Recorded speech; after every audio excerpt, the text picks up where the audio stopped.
أعوذ بالله من الشيطان الرجيم بسم الله الرحمن الرحيم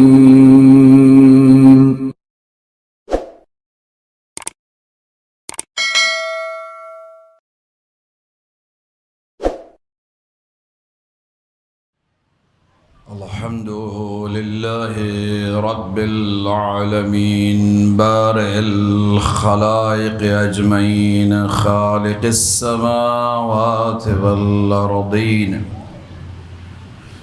ثم الصلاة والسلام على عبده ورسوله وحبيبه وصفيه أشرف الأنبياء والمرسلين الذي سمي بالقرآن بالطه وياسين والمزمل والمدثر أبي القاسم محمد صلى الله عليه وآله وسلم وعلى أهل بيته الطيبين الطاهرين المعصومين المظلومين المنتجبين لا سيما بقية الله في الأرضين روحي وأرواح العالمين لتراب مقدمه الفداء ولعنة الدائم الأبدي على أعدائهم أجمعين من الآن إلى قيام يوم الدين. أما بعد فقد قال الله تبارك وتعالى في كتاب الحكيم وقرآن المجيد وهو أصدق القائلين وقوله الحق. أعوذ بالله من الشيطان الرجيم بسم الله الرحمن الرحيم. الله ولي الذين آمنوا يخرجهم من الظلمات إلى النور صدق الله العلي العظيم. صلوات محمد.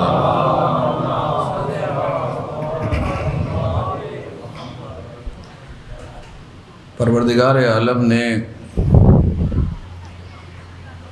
بنی نوع انسان کو عقل و شعور دیا، احساسات دیے، اور ہم یہ دیکھتے ہیں کہ یہ عقل و شعور اور احساسات انبیاء علیہم السلام اور ائمہ علیہم السلام میں یکجا نظر آتے ہیں. یعنی اہل بیت کے اندر جاذبہ بھی ہے، فورس آف اٹریکشن بھی ہے، اور دافعہ بھی ہے، یعنی شر کو اور برائی کو دور کرنے کی صلاحیت بھی ہے. یعنی وہی مولائے کائنات کے جو میدان میں اتنے جری جسے کہتے ہیں کہ ثابت قدم، بہادر، شجاع، طاقتور، جو کسی سے زیر نہ ہو انسان، مولا کے سامنے وہ کھڑا نہیں رہ پاتا تھا. یہ انسان کے جو دشمن کو اس طرح سے دور کرتا تھا اور ختم کرتا ہے، یہی انسان دوسرے لمحے ہمیں نظر آتا ہے کہ اللہ کی بارگاہ میں تواضع کے ساتھ، تضرع کے ساتھ، خضوع اور خشوع کے ساتھ، گریہ اور زاری کے ساتھ بیان کیا جاتا ہے کہ امیر المؤمنین نماز میں اور بالخصوص سجدے کی حالت میں اس طرح سے پروردگار کی بارگاہ میں گریہ اور زاری کرتے تھے کہ جیسے ایک بچہ بلبلا کے روتا ہے. یعنی اس قدرت نے، اس طاقت نے، اس شجاعت نے کہ جو میدان کارزار میں تھی، وہ صلاحیتیں، وہ قدرت فکری اور جسمی جو امیر المومنین کے پاس تھی، امیر المؤمنین کو اس نے متکبر نہیں بنایا، تکبر نہیں آیا، فخر نہیں کرتے تھے اس کے اوپر، فخر فروشی نہیں کرتے تھے اس کے اوپر، بلکہ اس قدرت نے اس بات کا احساس بڑھا دیا کہ اے پروردگار یہ جو کچھ ہے وہ تیری طرف سے ہے، تیری جانب سے ہے۔ کبھی آپ نے اس بات کو غور کیا کہ جو ہم بہت ہی فخر سے اس بات کو کہتے ہیں، وہ کہنا بھی چاہیے، وہ کیا بات ہے کہ علی کیا ہیں؟ عین اللہ ہیں، اللہ کی آنکھ ہے، علی ید اللہ ہے، اللہ کا ہاتھ ہے، علی لسان اللہ ہے، اللہ کی زبان ہے۔ نہ اللہ کی آنکھ ہے، نہ اللہ کی زبان ہے، نہ اللہ کا ہاتھ ہے۔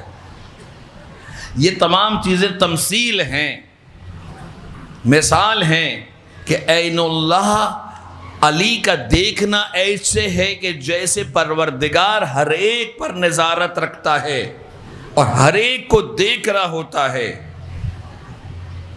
اسی طرح سے علی کی ولایت، علی کا وجود تمام انسانیت کو دیکھ رہا ہوتا ہے۔ علی صرف علی کے ماننے والوں کا علی نہیں ہے، علی کے جو مخالف ہیں ان کا بھی وہ علی ہے۔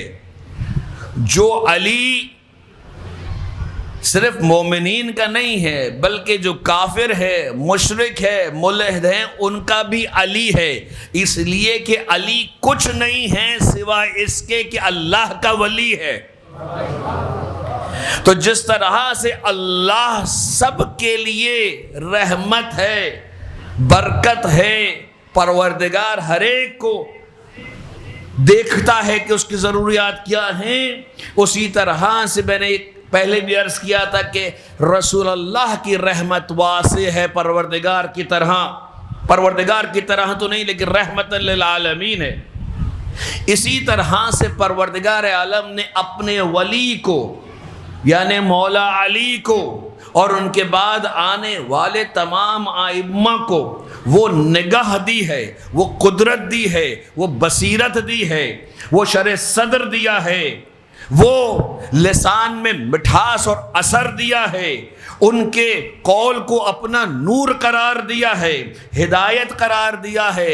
یعنی پروردگار نے جس طرح سے قرآن کی آیت انسان پر فرض ہوتی ہے اس کی اطاعت کرنا، اسی طرح سے رسول کی اطاعت کو فرض کیا ہے، اور اسی طرح سے علی اور اہل بیت کی اطاعت کو یعنی ائمہ اہل بیت کی اطاعت کو فرض کیا ہے۔ اطیعوا اللہ واطیعوا الرسول اولي الامر منکم۔ اب اولي الامر منکم کیونکہ وقت نہیں ہے، لیکن اولي الامر منکم کم از کم بزرگوں کو معلوم ہے، نوجوانوں کے لیے، کہ یہ اولي الامر منکم کون ہیں؟ یہ ائمہ اہل بیت علیہ السلام ہیں۔ تفاسیر اٹھا کے دیکھیں، آسان ترین تفسیر جو اردو کے اندر موجود ہے، تفسیر نمونہ موجود ہے، جسے کہتے ہیں کہ اور دوسری تفاسیر ہیں، علامہ ذیشان حیدر جوادی صاحب کی تفسیر موجود ہے اور دوسری ہے، ان کو اٹھا کے دیکھیے۔ یہ اس بات کو جو ہم کہتے ہیں کہ انصار اور یاوران امام مہدی ہونا ہے، تو ایسا نہیں ہے کہ باہر سے کوئی فوجی لباس خریدا اور پہن لیا ہم فوجی بن گئے۔ فوجی تو دور کی بات ہے، اسکاؤٹس کے اندر بھی شامل ہوتا ہے تو اس کی رکنیت ہوتی ہے، اس کی کچھ صلاحیت ہوتی ہے، اس کی کچھ قابلیت ہوتی ہے، اس کے بعد پھر اس کی ٹریننگ ہوتی ہے۔ پہلے داخلہ ہوتا ہے، اس کے بعد ٹریننگ ہوتی ہے۔ ہم داخلہ لے کر یہ سمجھتے ہیں مکتب اہل بیت میں کہ کامیاب ہو گئے، نہیں، تو بھی داخلہ ہے، ابھی ٹریننگ تو باقی ہے۔ جب تک اس ٹریننگ کو پورا نہیں کریں گے، اس تربیت کو پورا نہیں کریں گے، یعنی اس معیارات کو پورا نہیں کریں گے کہ جو ایک حقیقی ماننے والوں کے ہیں، چاہنے والوں کے ہیں، اولیاء خدا کے ہیں، اس وقت تک یاوران اور انصاران محمدی میں سے قرار نہیں پا سکتے۔ ایک صحابی، ایک جلیل القدر صحابی، ایک صلی اللہ علیہ محمد والے محمد،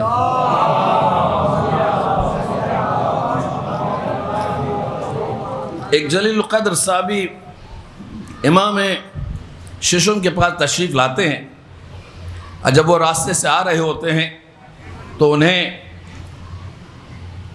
جسے کہتے ہیں کہ اہل بیت کے چاہنے والے لوگ ملے، جسے ہم اپنی زبان میں شیعہ کہتے ہیں۔ یہ جملوں پہ غور کیجئے گا تاکہ پتہ چلے گا کہ یہ کیوں ہیں چاہنے والے، تو شیعہ ہوں گے کہ نہیں، ضروری نہیں۔ اچھا، امام کے پاس پہنچے اور امام جب وہ جا رہے تو کہا کہ آپ کہاں جا رہے ہیں؟ کہا میں چھٹے امام کے پاس جا رہا ہوں کی خدمت میں۔ کہا آپ جائیں تو ہمارا سلام کہیے گا کہ آپ کے شیعوں نے آپ کو سلام کہا ہے۔ جب یہ پہنچے تو انہوں نے جا کر امام کو سلام منتقل کیا کہ مولا میں وہاں سے گزر رہا تھا، وہاں پر آپ کے چاہنے والے، آپ کے شیعہ موجود تھے، انہوں نے آپ کو سلام دیا ہے۔ امام فرماتے ہیں کہ انہیں ہمارا شیعہ نہ کہو۔ میں تو پریشان ہوئی۔ وہ جلیل القدر صاحب پوچھنے لگے کہ مولا وہ شیعہ نہیں ہیں آپ کے؟ کہا نہیں، وہ ہمارے چاہنے والے ہیں، انہیں ہمارا محب کہو، شیعہ نہ کہو۔ شیعہ یعنی پیروکار جو نقش قدم پر چلتا ہے۔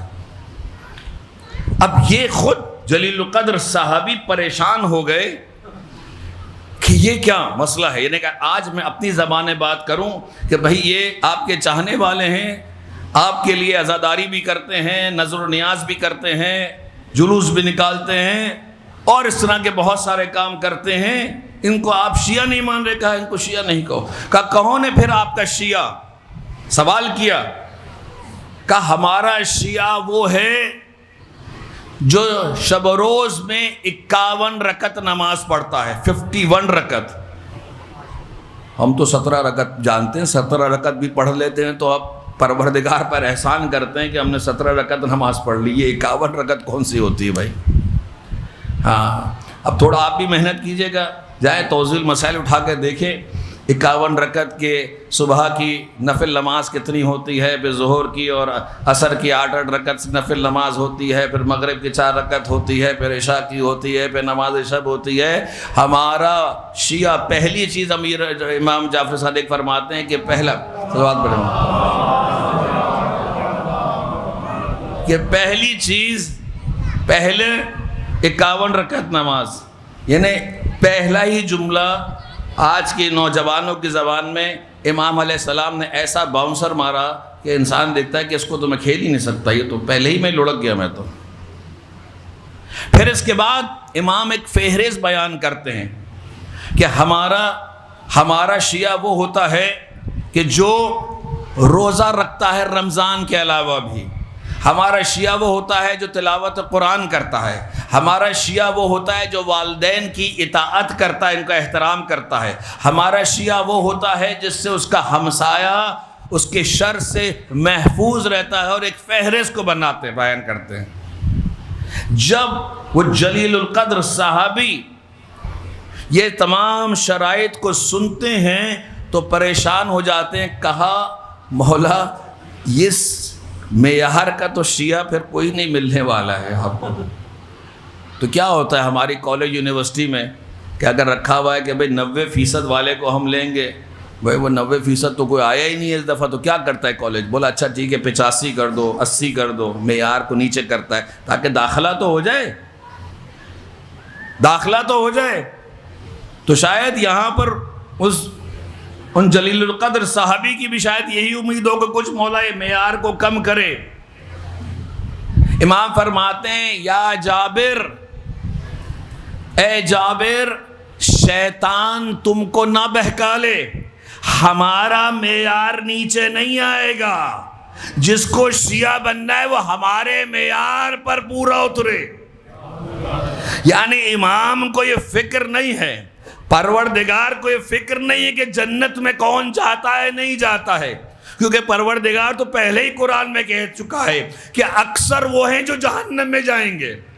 تو پروردگار کو پرور نہیں ہے. تو پروردگار کے جو اولیاء ہیں یعنی ائمہ اطہار ہیں, ان کو یہ کوئی مسئلہ نہیں ہے کہ اگر حقیقی شیعوں کی تعداد کم ہو, کوئی مسئلہ نہیں ہے. لیکن جو شیعہ ہوں وہ ایمان کے, وہ کردار کے, وہ فکر کے مضبوط ہو, مستحکم ہو, کہیں پر ڈر نہ جائیں, کہیں پر خوف زدہ نہ ہو جائیں, کسی پریشانی کی وجہ سے گھر میں نہ بیٹھ جائیں, بلکہ یہ بہادری کے ساتھ, استقامت کے ساتھ آگے بڑھیں. الا ان اولیاء اللہ لا خوف علیہم ولا هم یحزنون, کہ اولیاء خدا وہ ہوتے ہیں نہ ان پر خوف طاری ہوتا ہے اور نہ ہی وہ غمزدہ ہوتے ہیں اور پریشان ہوتے ہیں. ایک صلوات ہی پڑھ دیجیے.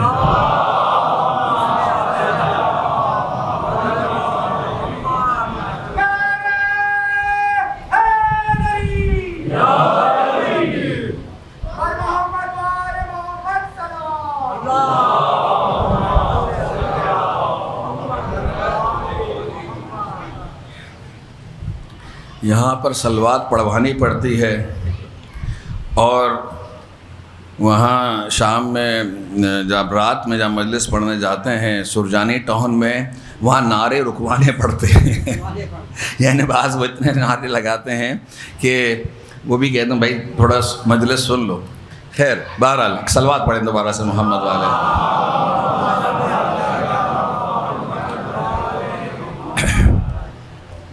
یاران امام مہدی, لوگ سمجھتے ہیں بعض دفعہ کہ جب یاران امام مہدی کی بات کریں گے تو کوئی یہاں پر جنگ کی بات ہو رہی ہوگی, کوئی یہاں پر اسلحے کی بات ہو رہی ہوگی. نہیں, اسلحہ ہمیشہ جو پروردگار کو چاہیے ہوتا ہے مومن سے, وہ ایمان کا اسلحہ چاہیے ہوتا ہے.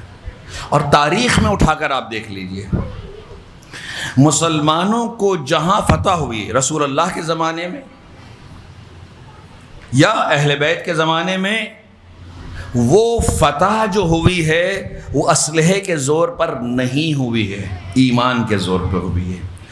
اور اگر کہیں پر پسپائی ہوئی ہے تو وہاں پر بھی ایمان کی کمزوری کی وجہ سے ہوئی ہے.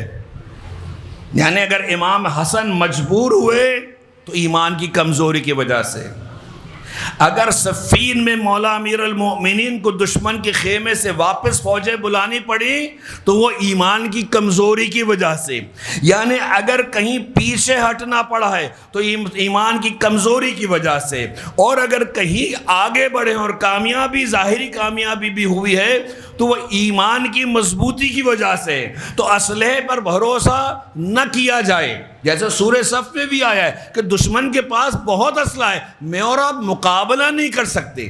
آج بھی اتنا اسلحہ ہونے کے باوجود بھی جس طرح سے یہ چاہتے تھے کہ عراق پر قابض ہو جائیں اور اپنی مرضی کی حکومتیں بنا ڈالیں, نہیں کر سکے, نہیں بنا سکے. یمن کے اوپر تو ایک بالکل ہی عوام تھے, فوج ایک طرف, حکومت ایک طرف, لیکن جب عوام نے یہ کہا کہ نہیں ہمیں قیام کرنا ہے تو آج اتنے سال گزر گئے, ان پر کامیاب نہیں ہو سکے, بالآخر مذاکرے کے اوپر آئے. یہ کس چیز کی قدرت ہے؟ یہ ایمان کی قوت ہے, یقین کی, پروردگار پہ بھروسے پہ, اہل بیت پر بھروسے پر. یعنی وہی بات جو میں نے پہلے بیان کی تھی کہ اللہ کی ولایت کو قبول کرنا, رسول کی ولایت کو قبول کرنا اور اہل بیت کی ولایت کو قبول کرنا, یہ ایمان کی جو پختگی ہے وہ انسان کو استقامت دیتی ہے. تو جو ڈرتا ہے دشمن وہ ایمان کی استقامت کی وجہ سے ڈرتا ہے. آپ 40 کا جلوس نکالتے ہیں عراق میں یا مختلف جگہوں پر, تو اس پر ڈرنے کی کیا بات ہے؟ یعنی دشمن کیوں ڈرتا ہے اس بات سے؟ ہم کوئی اسلحہ لے کر کوئی نہیں چل رہا ہوتا ہے, زیارت کے جا رہے ہوتے ہیں, حسین کرتے ہوئے جا رہے ہوتے ہیں. کس بات سے ڈر رہا ہوتا ہے؟ اسلحہ تو نہیں ہے. اسلحہ تو کیا ایک ڈنڈا بھی نہیں ہوتا ہے, ڈنڈی بھی نہیں ہوتی ہے, کچھ نہیں ہوتا ہے, خالی ہاتھ ہوتے ہیں, نہتے ہوتے ہیں. کس سے ڈرتا ہے؟ وہ آپ کے ایمان سے ڈرتا ہے. وہ آپ کے حسین حسین سے ڈرتا ہے. یہ جو آپ حسین حسین کر کے آگے بڑھتے ہیں اور وہ حسینیت راسخ ہو جاتی ہے. حسینیت یہ سکھاتی ہے کہ ظلم کے خلاف ڈٹے رہنا ہے. کأنہم بنیان مرصوص، جیسے سورہ صف میں پروردگار فرماتا ہے کہ سیسا پلائی ہوئی دیوار بننا ہے. یہ حسینیت وہ ایمان اور جذبہ دیتا ہے کہ جس سے انسان سیسا پلائی ہوئی دیوار بنتا ہے. دشمن کی آنکھوں میں آنکھیں ڈال کر بولتا ہے، ہاتھ میں کچھ نہیں ہے لیکن دل کے ایمان سے بولتا ہے. وہ کہتا ہے میں کٹنے کو، مرنے کو، اپنی اولاد کو، اپنے مال کو، سب کچھ دینے کو تیار ہوں، لیکن میں اسلام کا پرچم نیچے سرنگون نہیں ہونے دوں گا.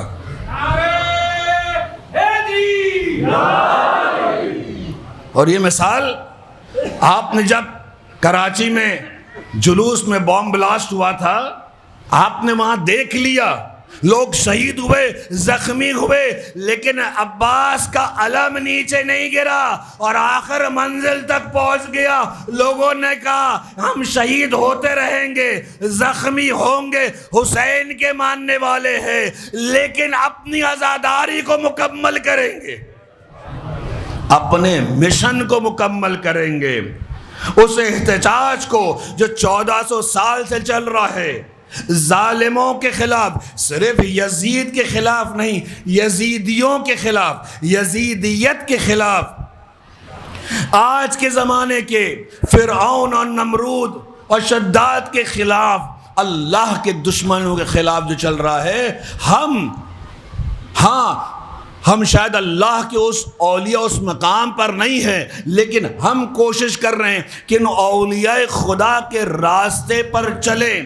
اب اس راستے پر چلتے ہوئے، اس صراط مستقیم پر چلتے ہوئے ہمیں فرق نہیں پڑتا ہم علی کے ماننے والے ہیں کہ موت ہم پر آ جائیں یا ہم موت پر جا پڑے، ہم علی کے ماننے والے ہیں، ڈرنے والے نہیں ہیں، پیچھے ہٹنے والے نہیں ہیں، چاہے کچھ بھی ہو جائے. 1400 سال سے بہت ظلم ہوا، لیکن حسین کا نام لینے والے کم نہیں ہوئے، بلکہ دنیا کے مختلف مقامات پر حسین حسین ہے. آج جہاں دنیا میں آپ دیکھیں، عجیب بات ہے کہ آپ اگر دیکھیں تو اس محرم میں، اس 24 گھنٹے میں، کہاں سے جو دنیا کہتی ہے کہ سورج نکلتا ہے تو نیوزی لینڈ سے نکلتا ہے، وہاں سے جو ماتم داری شروع ہوتی ہے، حسین حسین حسین چلتا ہے، تو وہ شاید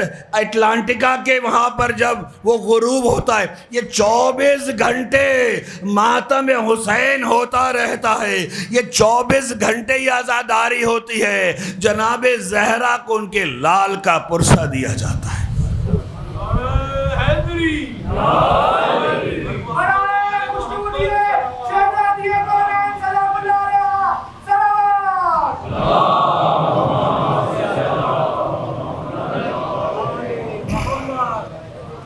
پروردگار کیا فرماتا ہے؟ پروردگار سورہ فصلت میں 30 نمبر کی آیت ہے، ارشاد رب العزت ہے. پروردگار فرماتا ہے ان الذین قالوا ربنا ثم استقاموا، جو یہ کہتے ہیں وہ افراد کہ جو ایمان لاتے ہیں اور اس کے بعد یہ کہتے ہیں ربنا ثم ربنا اللہ، کہ اللہ ہمارا رب ہے اور پالنے والا ہے. اللہ پر ایمان لانے کے بعد ثم استقاموا، اور استقامت کرتے ہیں، پیچھے نہیں ہٹتے. جب آپ نے یہ کہہ دیا کہ اللہ کی ولایت کو قبول کیا، رسول کی ولایت کو قبول کیا، اہل بیت کی ولایت کو قبول کیا، امام زمانہ کی ولایت کو قبول کیا، ان کے منتظرین میں سے، تو اب پیچھے نہیں ہٹنا ہے. ثم استقاموا، ڈٹے رہنا ہے، جمے رہنا ہے، اور اپنے کردار کو اس قابل بنانا ہے کہ امام زمانہ کے لشکر میں شامل ہو سکیں. وہ خود ہمیں بلائیں، چاہے زندہ ہو، چاہے اس دنیا سے جا چکے ہوں، ہمیں وہ امام بلائیں، اس مومن کو اٹھاؤ، یہ میرے لشکر میں آئے گا، اس مومن کو اٹھاؤ، اس مومنہ کو اٹھاؤ، اس کے قبر سے اٹھاؤ، اگر وہ مر گیا ہے اسے اٹھاؤ اور اسے ہمارے لشکر میں شامل کیا جائے. مومن کے کردار یہ اہمیت ہے. ثم استقاموا، اس کے بعد وہاں فرماتے پروردگار فرماتا ہے تتنزل پروردگار اپنی رحمت کو ان پر ملائکہ کو بھیجتا ہے، کہتا ہے کہ انہیں بشارت دی جائے۔ یہ وہ افراد ہیں کہ جہاں پر نہ کوئی خوف ہوگا، نہ قیامت کا کوئی خوف ہوگا، نہ عذاب الہی کا کوئی خوف ہوگا، نہ دنیا کا کوئی خوف ہوگا، نہ آخرت کا کوئی خوف ہوگا۔ کیوں؟ اس لیے کہ انہوں نے اللہ کے ولی بننے کی صلاحیتوں کو حاصل کر لیا ہے۔ سورہ کسے کہتے ہیں کہ فرقان کی 63 نمبر کی آیت سے اگر آپ آگے پڑھیں گے آپ کو نظر آئے گا وہ کوالٹیز، وہ صفات کہ جو ہمیں کربلا میں امام حسین کی اصحاب میں نظر آتی ہیں، یعنی یہی قرآنی صفات، اور یہی صفات ہم میں ہونی چاہیے تاکہ ہم امام کے انصار اور ان کے مددگار بن سکیں۔ کیا ہے وہ؟ فرماتے پروردگار عالم فرماتا ہے وَعِبَادَ الرَّحْمَنِ الَّذِينَ يَمْشُونَ عَلَى الْأَرْضِ هَوْنًا۔ اللہ کے جو بندے ہوتے ہیں وہ کیا کرتے ہیں؟ وہ تکبر کے ساتھ زمین میں نہیں چلتے ہیں، یعنی لوگوں کے سامنے فخر فروشی نہیں کرتے ہیں، تکبر نہیں دکھاتے ہیں، اپنے آپ کو دوسروں سے برتر اور بہتر نہیں سمجھتے ہیں۔ وَإِذَا خَاطَبَهُمُ الْجَاهِلُونَ قَالُوا سَلَامًا۔ اور اگر سامنے سے جاہل کوئی آتا ہے، نا آشنا آتا ہے، جو امامت کو نہیں سمجھتا ہے، جو ولایت کو نہیں سمجھتا ہے، جو قیادت کو نہیں سمجھتا ہے، جو رہبری الہی کو نہیں سمجھتا ہے، دین کو صحیح طرح سے نہیں سمجھتا ہے، تو اس کو دھتکارا نہیں جاتا ہے۔ قالوا سلاما، اس کے ساتھ اچھی طریقے سے بات کی جاتی ہے۔ جو قرآن میں دوسری جگہ پر ہے کہ یہ افراد جو پڑھے لکھے ہوتے ہیں وہ کیا کرتے ہیں؟ وَجَادِلْهُمْ بِالَّتِي هِيَ أَحْسَنُ، کہ اگر ان سے مجادلہ بھی کرتے ہیں تو بہترین انداز سے کرتے ہیں، یعنی لڑتے جھگڑتے نہیں ہیں، دھتکارتے نہیں ہیں۔ یہ ہے یعنی انسان خود صاحب معرفت ہو، صاحب علم ہو، اور اس کے بعد دوسروں تک بھی منتقل کرے۔ دوسروں سے مراد صرف شیعہ نہیں ہیں، نہیں، شیعوں کو تو معلوم ہونا چاہیے، علم ہونا چاہیے، یہ مخصوص نہیں ہے مولویوں کے لیے اور ذاکرین کے لیے، سب کے لیے، سارے مومنوں کے لیے ضروری ہے کہ معرفت ولایت اور امامت کو اور قرآن کی تفسیر کو، ان چیزوں کو سمجھے تاکہ وہ یہ ذمہ داری کو پورا ادا کر سکے، دوسروں تک اس بات کو منتقل کر سکے۔ والذین یقولون ربنا اصرف عنا عذاب جہنم، یہ وہ افراد ہیں کہ جو پروردگار سے نیک اعمال کے ساتھ، یہ نہیں کہ بھائی میں نے تو بہت نیک اعمال کر لیے اب تو مجھ پہ کوئی عذاب نہیں، ہمیں نہیں معلوم ہے کہ ہماری غفلت سے، جہالت سے کیا غلطی کر بیٹھے، تو ساتھ ساتھ توبہ اور استغفار کرتے رہنا ہے۔ پروردگار مجھے عذاب الہی سے بچا، ربنا آتنا فی الدنیا حسنہ وفی الآخرۃ حسنہ وقنا عذاب النار، مجھے خیر دنیا اور آخرت عطا فرما۔ جب خیر دنیا آخرت مل گئی تو پھر عذاب سے بچ جائے گا نا؟ کہا نہیں، اس کے ساتھ ساتھ یہ کہنا ہے ہمارے پاس جتنا بھی علم ہو جائے، جتنی بھی معرفت ہو جائے، نہ ہم نبی بن سکتے ہیں نہ ولی بن سکتے ہیں، تو پھر ہمارے پاس علم کی کمی رہے گی، کہیں نہ کوئی غلطی ہوگی۔ کیا جانتے بوجھتے ہو؟ یہ غفلت سے ہو۔ یہ وہ ان صفات میں سے ہے جن چیزوں کو ہمیں انجام دینے کا۔ صلوات بڑے محمد والے محمد۔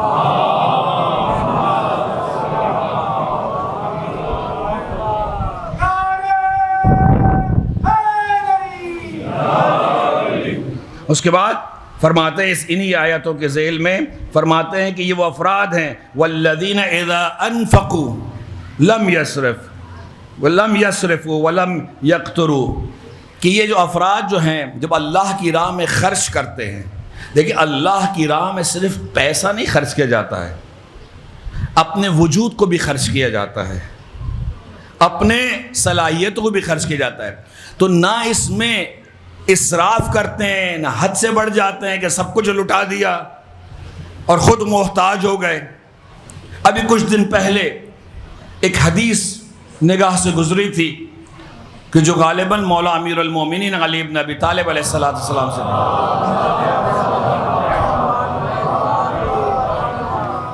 فرماتے ہیں کہ یہ مومن کے لیے زیب نہیں دیتا، مفہوم بیان کر رہا ہوں، مومن کے لیے زیب نہیں دیتا ہے کہ وہ اپنی حالت اس طرح سے کر لے کہ دوسروں کا محتاج ہو جائے۔ اب اس میں دو طرح کے افراد آ سکتے ہیں، ایک وہ جس کے پاس مال و دولت ہے لیکن سب اس نے اللہ کی راہ میں دے دیا، دوسروں کا محتاج ہو گیا۔ ایک وہ ہے کہ جو سستی دکھاتا ہے، کاہلی دکھاتا ہے، محنت ہی نہیں کرتا ہے، کوشش ہی نہیں کرتا ہے کہ نہیں میری بھائی مدد کر دے گا، وہ بہت پیسے والا ہے، میرا دوست مدد کر لے گا، مجھے چندہ مل جائے گا، مجھے وہاں سے وظیفہ مل جائے گا، مجھے خمس سے پیسہ ملے گا، مجھے زکوٰۃ سے مل جائے گا، میرا گھر چل جائے گا۔ ہے ایسے افراد، یہ بھی وہ افراد کی جو دوسروں کے دست نگر ہیں۔ پروردگار یہ نہیں پسند کرتا کہ کوئی مسلمان، کوئی مومن دوسروں کا دست نگر ہو، حتیٰ یہاں تک تاکید ہے دوسری جگہ حدیث کے اندر کہ انسان مرنے سے پہلے اپنے کفن کا انتظام کر کے جائے، کفن کا انتظام کر کے جائے، کہ بعد میں لوگ یہ نہ سوچے، گھر والے پریشان نہ ہوں کہ میرے پیسے سے آئے گا، ایک بیٹے کہے گا نہیں پتہ نہیں، اچھا بھائی تم خرید لو، دوسرا کہے گا تم خرید لو، تم خرید کے لو، پیسے حساب کر لیں گے۔ ایسا ہوتا ہے۔ اور بعض دفعہ انسان وہ شاید مرحوم اوپر سے بیٹھے دیکھتا ہوگا کہ بھائی کیا ہو گیا، میرا اتنا تو پیسہ رکھا ہے، اسی سے خرید لو بھائی، ٹھیک ہے، لیکن یہ چیز آ جاتی ہے۔ تو انسان دوسروں کا محتاج نہ ہو، اپنے لیے ٹھیک ہے، دوسروں کے لیے، بچوں کے لیے چھوڑ کر جائے نہ چھوڑ کر جائے، اس کے لیے کچھ نہیں ہے، کہیں نہیں ہے۔ ہاں یہ بتا دو، لوگ بعض دفعہ اس پہ پریشان ہوتے ہیں کہ ہم بچوں کے لیے کچھ چھوڑ کے جائیں، نہیں، بچوں کے لیے چھوڑ کے جانے کے لیے نہیں ہے، بلکہ اپنی آخرت بنانے کے لیے، بچوں کو چھوڑ کے نہیں، بلکہ یتیموں کے لیے، بیواؤں کے لیے، بے سہاراؤں کے لیے اگر آپ چھوڑ کے جائیں گے تو وہ آپ کو قیامت میں بھی اس کا ثواب ملے گا۔ اس کا مقصد یہ نہیں ہے کوئی کہے کہ اچھا بچوں کے لیے نہ چھوڑا جائے، نہیں چھوڑے، لیکن سارا ہم و غم اسی پہ نہ رکھے، کم سے کم جو اختیار مرنے والے کو دیا ہے کہ 1/7 1/3 کی وہ وصیت کر سکتا ہے کہ میرا 1/3 مال ان نیک کاموں میں خرچ کرنا، حج کرانا، زیارت کرانا، کہیں پر سکول بنانا، مدرسہ بنانا، مسجد بنانا، جو ہے، چاہے وہ 5 روپے ہو، 5 لاکھ ہو، 50 لاکھ ہو، 5 کروڑ ہو، 50 کروڑ ہو، فرق نہیں پڑتا، نیک کام میں خرچ کرتے ہوئے چلے جائیں تو وہ قیامت میں آپ کو کام آئے گا۔ تو یہاں پر یہ افراد وہ ہیں، مومنین کی نشانی ہوتی ہے کہ اعتدال رہتے ہیں، اعتدال پر رہتے ہیں، اپنے آپے سے باہر نہیں نکل جاتے۔ اس کے بعد قرآن کی آیت میں پروردگار ارشاد فرماتا ہے کہ یہ وہ افراد ہے کہ جو راتوں میں نماز پڑھتے ہیں اور شب بیداریاں کرتے ہیں۔ شب بیداری قیام حسینی میں کس طرح سے ہو رہی تھی؟ تلاوت قرآن سے ہو رہی تھی، کوئی قیام کی حالت میں تھا، کوئی رکوع کی حالت میں تھا، کوئی سجدے کی حالت میں تھا۔ یہ تھی امام حسین نے جو ایک شب کی مہلت مانگی، وہ کس لیے مانگی؟ وہ اس لیے مانگی کہ فرمایا کہ عباس جاؤ جا کے بتا دو اور ان سے کہو کہ حسین کو اللہ کی عبادت کرنا بہت اچھا لگتا ہے۔ اب مجھے یہ سمجھائیں کہ امام کا وہ مقام شہادت کے لیے جا رہے ہیں تو آپ نماز پڑھیں نہ پڑھیں، ایک دن کم ایک دن زیادہ نہیں، کیوں؟ الدنیا مزرعۃ الآخرہ، یہ دنیا کھیتی ہے آخرت کی۔ اگر ایک دن بھی یہاں اضافی ملتا ہے اور آپ یہاں پر نیکی بو کر جاتے ہیں تو اس کا اثر آپ کو قیامت میں ملے گا، چاہے وہ نبی ہو، امام ہو، یا ہم جیسا ایک عام آدمی ہو۔ آخری وقت میں بھی نیکی کرو، علم حاصل کرو، معرفت حاصل کرو، اللہ کی راہ میں خرچ کرو کہ جو تمہیں آخرت میں کام آئے گا۔ یہ وہ افراد ہوتے ہیں، یہ وہ افراد ہوتے ہیں کہ جو مظلوموں کا ساتھ دیتے ہیں۔ مولا امیر المومنین اپنے آخری بستر شہادت پر وصیت فرماتے ہیں۔ ویسے تو امیر المومنین کی ساری چیزیں اہمیت رکھتی ہیں، لیکن جب انسان بستر شہادت پر ہوتا ہے تو اہم ترین باتوں کو کرتا ہے. کیوں اہم ترین باتوں کو کرتا ہے؟ اس کو یہ معلوم نہیں ہوتا ہے کہ میں کتنی دیر میں میری روح پرواز کر جائے گی، تو وہ اہم ترین باتوں کو پہلے بیان کرتا ہے. امیر المومنین کی وہ وصیت جس میں انہوں نے اس بات کو واضح طور پر کیا ہے، امام حسن اور حسین کو بلایا، اپنے گھر والوں کو بلایا، اور امام نے اس میں یہ تاکید کی کہ میری یہ وصیت جہاں تک ممکن ہو میرے شیعوں تک پہنچاؤ. یعنی قیامت تک کے لیے یہ وصیت صرف امام حسن اور حسین اور گھر والوں کو نہیں ہے، مجھے اور آپ کو بھی ہے. اور مولا اسی میں فرماتے ہیں، بہت کچھ ہے، میں صرف ایک جملہ بیان کر رہا ہوں آج. مولا سے فرماتے ہیں کونوا للظالمین خصما وللمظلوم عونا، کہ ظالم کے لیے خصم بن جاؤ، مضبوط دیوار بن جاؤ، اور مظلوم کے مددگار اور انصار بن جاؤ. یہ میرے مولا کا حکم ہے. یہ کوئی یہ نہیں ہے کہ ہاں ہم نے کر لیا تو کر لیا، نہیں کیا تو نہیں کیا، نہیں، یہ مولا کا حکم ہے. اور پھر امام نے اللہ واللہ اللہ بالقرآن، قرآن کی تاکید کی ہے، حج کی تاکید کی ہے، امر بالمعروف کی تاکید کی، نہی عن المنکر کی تاکید کی، اور یہ ساری باتوں کی تاکید کی. یہ آخری جب دنیا سے کوئی جا رہا ہوتا ہے نا، اہم ترین باتوں کو کرتا ہے، اہم ترین باتوں کو کرتا ہے. شاید اسی لیے ایک اہم ترین بات جو ہے میرے مولا حسن نے بھی اپنے بیٹے سے، اپنے فرزند سے کی ہوگی. اللہ اکبر. اور ایک کردار نظر آتا ہے ہمیں، ایک کردار نظر آتا ہے جو عمر میں تو صرف 13 برس کا ہے، لیکن کردار میں بہت بڑے بڑے بزرگوں سے بھی بزرگ ہے. اللہ اکبر. جب شب عاشور آئی اور میرے مولا نے اپنے اصحاب کو جمع کیا اور سب کو پھر وہ گفتگو فرمائی، جس میں میرے مولا نے فرمایا کہ آپ سب کو میں جنت کی بشارت دے دیتا ہوں، آپ ہر کوئی جا سکتا ہے، اور اگر اکیلے جاتے ہوئے شرماتا ہے تو ہر صحابی جو ہے میرے گھر والے کسی ایک کا ہاتھ پکڑے لے جائے، کہا کہ میں اس کو بچانے کے لیے آیا تھا، شرمندگی سے بچ جائے گا. اور وہ جملات. اس کے بعد امام سب کو شہادت کی بشارت دیتے ہیں. جب لوگ جانے کے لیے تیار نہیں ہوتے، میں مختصر بیان کر رہا ہوں باقی پھر 9 کو، جب شہادت کے لیے سب تیار نظر آتے ہیں، کوئی جانے کے لیے تیار نہیں ہے، ایک بندہ وہاں سے نہیں کھسکتا ہے، کوئی وہاں سے نہیں جاتا ہے، تو امام پھر شہادت کی بشارت دیتے ہیں کہ آپ سب شہید ہو جائیں گے، آپ بھی شہید ہوں گے، آپ بھی شہید ہوں گے، آپ بھی شہید ہوں گے. اللہ اکبر. ہر ایک کو بشارت دیتے ہیں، اور پھر لوگ آپس میں ایک دوسرے کو مبارکباد بھی دیتے ہیں. اللہ اکبر. جب امام کی گفتگو ختم ہوتی ہے تو ایک کونے میں ایک نوجوان بچہ کھڑے ہو کر رو رہا تھا. حسین نے بلایا، بیٹا قاسم کیوں کریا کر رہے ہو؟ کہا چچا آپ نے سب کو شہادت کی بشارت دی، خوشخبری دی، لیکن مجھے نہیں آپ نے خوشخبری دی. مولا نے اپنے بھائی کی نشانی قاسم کو بلایا، اپنے سینے سے لگایا، اپنے پہلو میں بٹھایا اور کہا بیٹا مجھے پہلے تم ایک سوال کا جواب دو، بتاؤ تمہارے نزدیک موت کیسی ہے؟ عزیزان گرامی غور سے سنیے گا، اس نوجوان کا جواب ایسا جواب دیا کہ جو بڑے بڑے اصحاب نہیں دے سکتے تھے.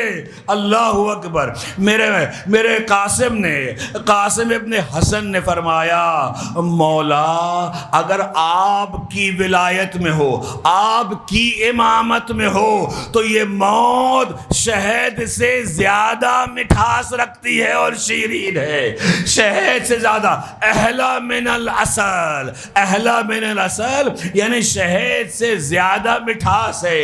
اگر یہ موت آپ کی امامت میں آئے، آپ کے پرچم تلے آ جائے، اللہ اکبر۔ میرے مولا نے قاسم کو سینے سے لگایا، کہا بیٹا قاسم کل تم بھی شہید ہوگے اور تمہارا 6 مہینے کا بھائی علی اصغر بھی شہید ہوگا۔ اجرکم علی اللہ، اجرکم علی اللہ۔ ہاں عاشور کا دن آیا، ایک ایک کر کر اصحاب جاتے رہے، ہر گئے، حبیب ابن مظاہر گئے، زہیر گئے، مسلم گئے، جون گئے، اللہ اکبر۔ ارے اصحاب گئے، علی اکبر گئے۔ ہاں اس کے بعد قاسم آتے ہیں، قاسم آ کر کہتے ہیں امو چچا آپ نے کل مجھے وعدہ کیا تھا، کل وعدہ کیا تھا آپ مجھے بھیجیں گے میدان میں، اپنے سینے سے لگایا، کہا بیٹا تو میرے بھائی کی نشانی ہے، میں تجھے کیسے بھیج سکتا ہوں؟ اجرکم علی اللہ، اجرکم علی اللہ۔ اتنا روئے کہ غشی طاری ہو گئی۔ اللہ اکبر، اللہ اکبر۔ قاسم اٹھے اپنی اماں کے پاس گئے، کہا مادر گرامی، امو جان مجھے اجازت نہیں دے رہے کہ میں میدان میں جاؤں۔ اللہ اکبر، اللہ اکبر۔ جناب قاسم کی والدہ نے وہ رقعہ دیا جس میں امام حسن نے اپنے بھائی کے لیے ایک رقعہ لکھا تھا۔ وہ کہا بیٹا یہ لے جاؤ، اس کے بعد جب یہ دکھاؤ گے تو تمہیں چچا منع نہیں کریں گے۔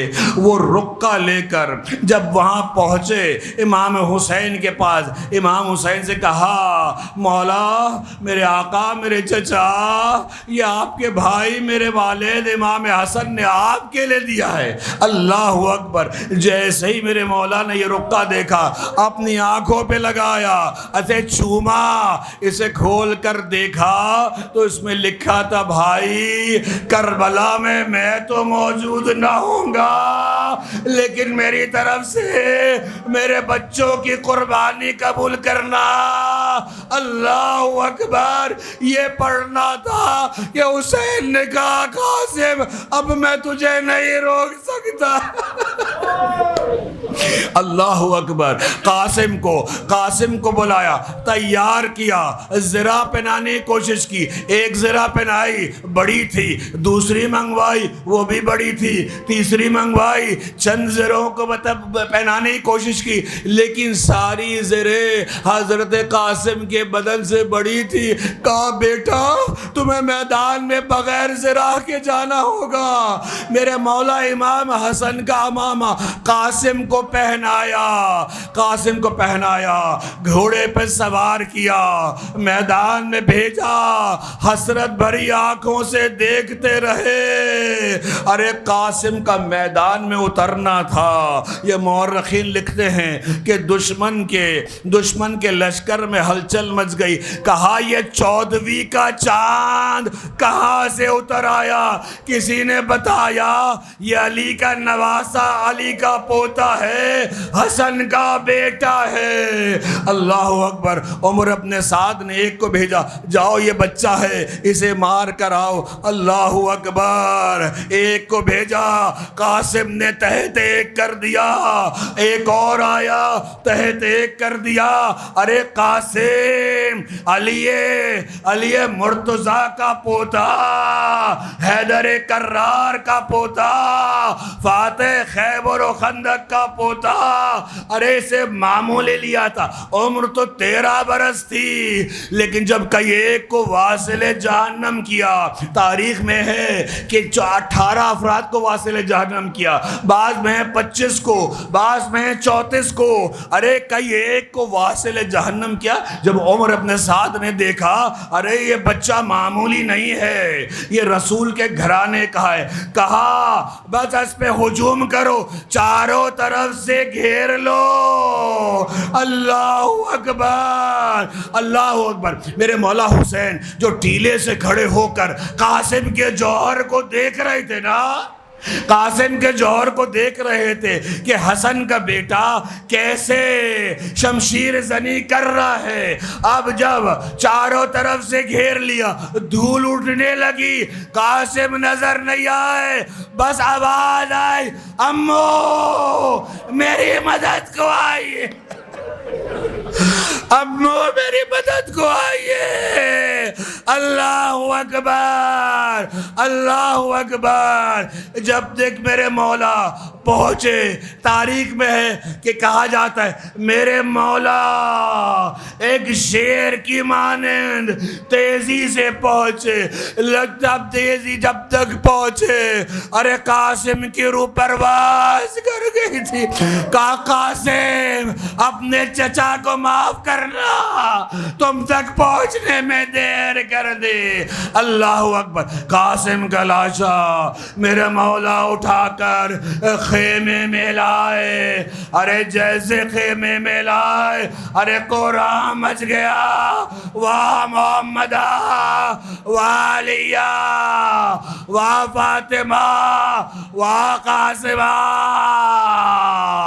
میرے مولا امام زمانہ فرماتے میرا سلام کربلا میں بہتے ہوئے خون پر، میرا سلام کٹے ہوئے اعضاء پر، میرا سلام پامال لاشوں پر، میرا سلام جلتے ہوئے خیموں پر، میرا سلام نوجوان علی قاسم کے اوپر، میرا سلام حسن کے بیٹے قاسم۔